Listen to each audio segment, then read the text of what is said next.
ফের চিকিৎসায় চরম গাফিলতির অভিযোগ। 4 বছরের ছোট্ট সন্তানের জন্য রাতের ঘুম ছুটেছে ইছাপুরের কুণ্ডু দম্পতির। বছর 4-এর শিশুর মাঝে মধ্যেই পেটে অসহ্য যন্ত্রণা হতো। নানা ধরনের মেডিকেল টেস্টের পর ধরা পড়ে তার অন্ডকোষের সমস্যা রয়েছে। কুণ্ডু পরিবার এরপর তাদের সন্তানকে নিয়ে বিধানচন্দ্র শিশু হাসপাতালের চিকিৎসক কার্তিক মণ্ডলের দ্বারস্থ হন।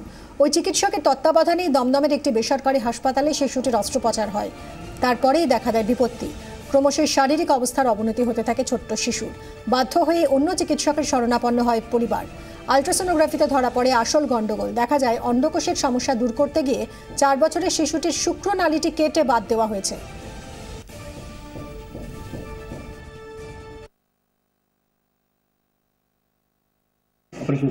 फिर अभी 2 डॉक्टर के पास गया, बड़ा डॉक्टर के कलकत्ता में गया। दोनों डॉक्टर एक ही बार आपका लड़का का संग जो हो गया, जो होना नहीं चाहिए था फिर हो गया। अभी जो अंदर जो खराब भी हो सकता है, इसके लिए इमीडिएट फिर सर्जरी करना पड़ेगा, जिससे आपको लड़के का बाएं तरफ जो टेस्टिस है शायद आए भी ठीक है, शायद वो डॉक्टर वो खराब कर दिया, इसलिए इमीडिएट सर्जरी करके वो देखना पड़ेगा। और अगर ठीक रहे तो सेट करना पड़ेगा, नहीं तो वो भी बद देना पड़ेगा, कट के ऑफ कर देना पड़ेगा। मेरा कारोबार है, मेरा जेरॉक्स का दुकान है, स्टेशनरी का दुकान है। मैं भी ऐसा कैसा करूँ? ऐसे कहाँ जाऊँ मैं? दोबारा ऐसे तो नहीं, मैं चाहूँ तो मैं पैसा निकाल दूँ हो जाए। एक बार तो ये इतना पैसा खर्चा हो गया, फिर कहाँ से करूँ मैं खर्चा? आप क्या सोचा है दीदी के पास? सबसे बढ़िया होता अगर दीदी इस बारे में थोड़ा देखता तो मेरा लड़का का तो कुछ होता और डॉक्टर का भी पनिशमेंट। तो आप ऐसा कीजिए, दीदी के पास कोई लेटर वेटर भेज। অনন্ত চট্টোপাধ্যায় আমাদের প্রতিনিধি রয়েছেন এই মুহূর্তে টেলিফোন লাইনে। অনন্ত, চরম গাফিলতির শিকার হলো ছোট্ট এই শিশুটি। ওই শিশুর পরিবার এই মুহূর্তে কি ভাবছে? তারা কি আইনি পথে হাঁটবে বা ওই হাসপাতাল কর্তৃপক্ষ কি চিকিৎসকের বিরুদ্ধে কোনো ব্যবস্থা নিচ্ছে? দেখো, তারা যেটা ঠিক করেছেন, অর্থাৎ সিনাকেশের বাবা প্রণব বাবু যেটা ঠিক করেছেন যে তারা প্রথমে আগে শিশুটিকে তারা চেন্নাইতে তারা নিয়ে যাবেন বা অন্যত্র কোনো চিকিৎসার জন্য নিয়ে যাবেন, কারণ তার যে শারীরিক পরিস্থিতি এই মুহূর্তে তার আপার তার অপারেশন করা দরকার, নাহলে তার জীবন হানিপূর্ণ হতে পারে, এরকমটাই ডাক্তারদের পরামর্শ তিনি পেয়েছেন বলে আমাদেরকে জানিয়েছেন।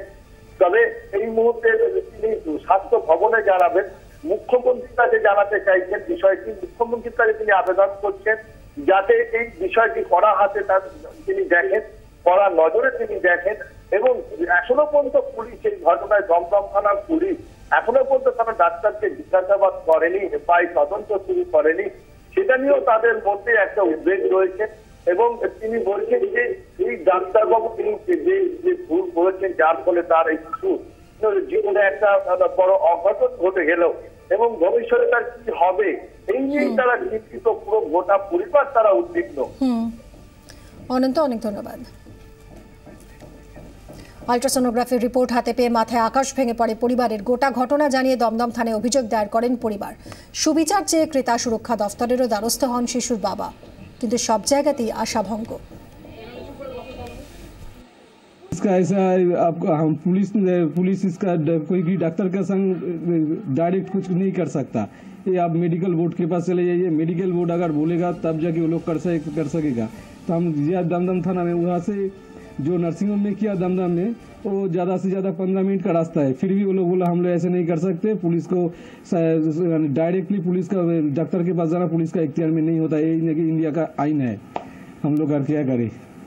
अगर ऐसा भी हम कंज्यूमर फोरम में गया, वो भी एक ही वाला, अब दोनों को एक दिन बुलाएंगे। अब हम लोग कोशिश करेंगे अंडरस्टैंडिंग करने के लिए। अंडरस्टैंडिंग का मतलब क्या? आपका लड़का का जो क्षति कर दिया, आपका जो इकोनॉमिकल जो हो गया, लूजर हो गया, उसका थोड़ा भरपाई। ক্ষতিপূরণ নয়, অভিযুক্ত চিকিৎসকের শাস্তি চান শিশুর বাবা। মুখ্যমন্ত্রীর কাছেও সাহায্যের আর্জি জানিয়েছে পরিবার। तो मैं इकोनॉमिकल भरपाई के लिए बात नहीं कर रहा, हम लोग चला उसका पनिशमेंट इन फ्यूचर। अगर अब फिर तो नहीं तो इकोनॉमिकल पनिशमेंट वो फिर दे देगा, वो बहुत स्ट्रांग है इकोनॉमिकली, वो फिर दे देगा, फिर ऐसा किसी बच्चे का लाइफ बर्बाद कर देगा। अगर ऐसा कोई पनिशमेंट होता उसका लाइफ में उसका सर्टिफाइड बैन कर देता, तब जाके उसके लिए उसका दूसरा बच्चों का संग ऐसा फिर नहीं कर सकता। यही होता मेरे लिए सबसे ज्यादा सेटिस्फाइड। मेरा लड़का का जो गया तो सो तो गया, वो तो नहीं लौटेगा। অভিযোগ অস্বীকার করেছেন চিকিৎসক কার্তিক মণ্ডল। তার দাবি শিশুর চিকিৎসার জন্য প্রয়োজনীয় সব ব্যবস্থাই নিয়েছেন তিনি। রিপোর্ট যেখানে করেছে বলছে যে টেস্টিস আছে এবং আমি যেটা করতে গিয়ে আমি পাইনি, ঠিক আছে, এবং ভুল ঠিক সেটা তো আমি ঠিক করতে পারবো না যে আমি ঠিক না আমি ভুল। কনজেনিটাল অ্যাবনর্মালিটি যেগুলো থাকে সেগুলো ঠিক ভুল একেবারে বলে দেওয়া যায় না।